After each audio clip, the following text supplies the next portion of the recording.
So hello' everyone, আজি সকলোকে আচলতে আমি কি কম ভাষা নাই, আমি যিটো কামৰ কাৰণে ৰৈ আছিলোঁ আজি আচলতে নতুন এড ওলাব বুলি DWৰ ফালৰ পৰাও আমি গম পাইছিলোঁ, চৰকাৰৰ ফালৰ পৰাও গম পাইছিলোঁ, কিন্তু এতিয়ালৈকে ওলোৱা নাছিল।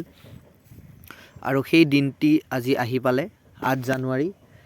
আজি ৰাতিপুৱাই আমি আচলতে এটা খুব ভাল খবৰ পালোঁ। 4,500টা পদ LP UPৰ আজি নটিফিকেশ্যন প্ৰকাশ পালে। আৰু এই ৰিক্ৰুইটমেণ্টটোৰ আপোনালোকক 25 তাৰিখৰ পৰা আচলতে 15 ফেব্ৰুৱাৰীৰ পৰা 2025 চনৰ একদম 31 মাৰ্চলৈকে চলিব। আচলতে 1.5 মাহ দিছে পোষ্টত এপ্লাই কৰাৰ কাৰণে ডেট, আৰু তেতিয়াৰ পৰা লিংক খুলি দিব আৰু তেতিয়াৰ পৰা সকলোৱে এপ্লাই কৰিব পাৰিব। হয়, আৰু আচলতে আজি কি যিহেতু 5,500টা পদৰ পৰা সকলোৱে লাগি আছে, যিসকলে 2-3 দিনৰ কাৰণে নতুন চিটেট দি পিনে এপ্লাই কৰিব পৰা নাছিল, তেওঁলোকে যিহেতু বহুত ধৈৰ্য সহকাৰে আৰু বহুতো মেণ্টেলি ফ্ৰাষ্ট্ৰেশ্যনত ভুগি তেওঁলোকে বহুত দিনৰ পৰা এনেকৈ অপেক্ষা কৰি আছিল। আমিও বহুত চেষ্টা কৰি আছিলোঁ এই পদখিনি ওলোৱাৰ কাৰণে। আমিও বহুত ডাটা কালেকশ্যন কৰিবলৈ সংগ্ৰহ কৰিছিলোঁ, কিন্তু DWয়ে যেনেকৈ কৈছিল আমিও তেনেকৈ কৈছিলোঁ।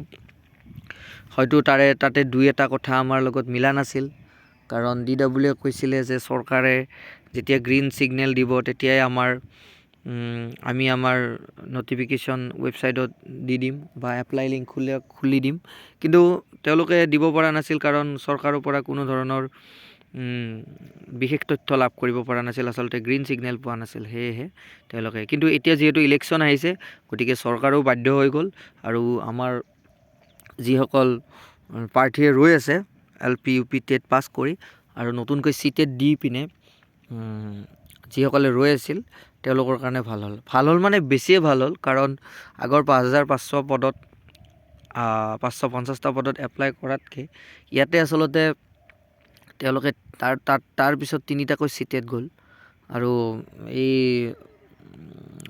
এটা চিটেট সেইদিনা গ'ল ডিচেম্বৰতে।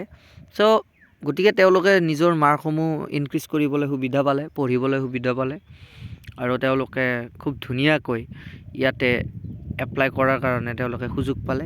আৰু হয়তো চাগে তেওঁলোকে তাত এপ্লাই কৰা হ'লে হয়তো নহ'লেহেঁতেন আৰু মন ভাগি গ'ল হয়, কিন্তু তথাপিও তেওঁলোকে যিহেতু ধৈৰ্য সহকাৰে ইয়াৰ কাৰণে ৰৈ নতুনকৈ মাৰ্কছসমূহ ইনক্ৰিজ কৰিছে আৰু নতুনকৈ পোষ্টৰ কাৰণেও ৰেডি হ'ল। ঠিকেই আছে, গতিকে মাৰ্কশ্বিটখনো তেওঁলোকৰ ভাল হ'ল, চাৰ্টিফিকেটখনো ভাল হ'ল। এতিয়া সকলোৱে নতুনকৈ কোনোবাই 3বাৰ দিছে তাৰে যিখন চাৰ্টিফিকেট বা মাৰ্কশ্বিট যিখনত বেছি মাৰ্ক আছে সেইখনৰে তেওঁলোকে এপ্লাই কৰিব পাৰিব।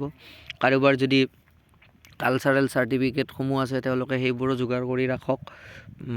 যিখন যোগ্য যদিহে তেওঁলোকৰ সেইকেইখন ভেৰিফিকেশ্যনত লয় তেতিয়াহ'লে তেওঁলোকেও সেইকেইখনৰো সম্পূৰ্ণ ধৰণৰ মাৰ্ক পাবলৈ সক্ষম হ'ব।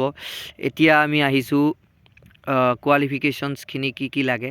হায়াৰ ছেকেণ্ডাৰীত 50% মাৰ্কছ থাকিব লাগিব, সেইটো জৰুৰী, আৰু 5% মাৰ্কছ চ'ৰ্চ in higher secondary, senior secondary or equivalent examination, এইটো দিয়া আছে।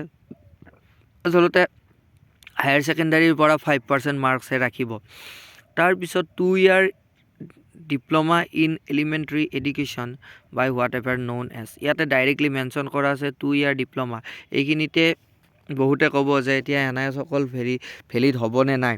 এতিয়া NIS সকলৰ কথাটো আচলতে আমি ডাইৰেক্টলি ক'ব নোৱাৰিম, কাৰণ যিহেতু ইয়াতে লিখি দিছে আৰু 2 year diploma in elementary education বুলি, আৰু NIS সকলৰ যিহেতু ডিপ্ল'মা তেওঁলোকৰ 18 মহীয়াহে হয়, তেওঁলোকৰ এতিয়ালৈকে ছুপ্ৰিম কোৰ্টে যদিও ভেলিড বুলি দিছে, কিন্তু 18 month is equivalent with 2 year diploma বুলি এতিয়ালৈকে নাই কোৱা, আৰু সেয়েহে আমি এইটো বস্তুৰ ওপৰত এতিয়ালৈকে ক'ব নোৱাৰিম। তথাপিও যদিহে DWয়ে চান্স দিয়ে নিশ্চয় হ'ব, আৰু যদিহে চান্স নিদিয়ে এতিয়া সেইটো আৰু উপায় নাই।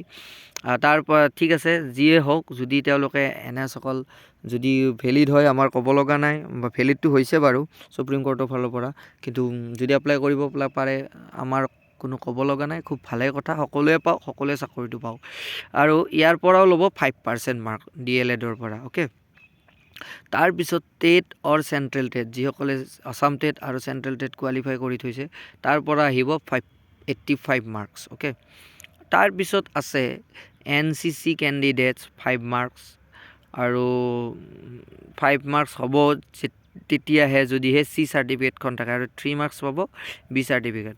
তাৰপিছত থাকিব 5 মাৰ্কছ থাকিব participation achievement in organisation sport at national level or beyond represent, মানে ষ্টেট লেভেল নহ'লে বা নেশ্যনেল লেভেল, বা মানে ষ্টেটক যদি বেলেগ ৰাজ্যত গৈ ৰিপ্ৰেজেণ্টো কৰে তথাপিও তাৰ পৰা 5 মাৰ্কছ পাব। আৰু 5 মাৰ্কছ পাৰ্টিচিপেশ্যন হ'ব recognize in fine arts and cultural activities representing state at national level or beyond the representing state or national.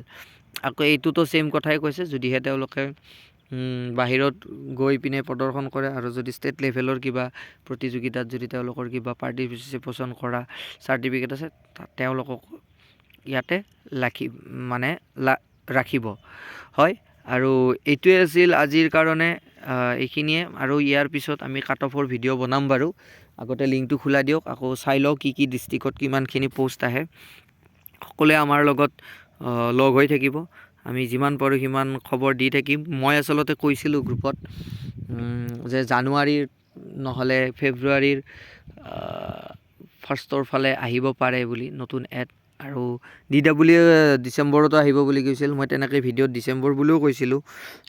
এইটো তিনিটা কথাৰ এটা মিলিলে আৰু, কিন্তু কাৰণ আমি যি চ'ৰ্চ পাওঁ তেনেকৈহে আমি জনাই আছিলোঁ। চ' গতিকে সকলোকে পুনৰবাৰ নতুন বৰ্ষৰ শুভেচ্ছাৰ লগতে আৰু এই ভিডিঅ'টিও বনালোঁ, সকলোৱে চাব, শ্বেয়াৰ কৰিব আৰু লগতে ছাবস্ক্ৰাইব কৰি থ'ব। সকলোৰে ভাল হওক, ধন্যবাদ।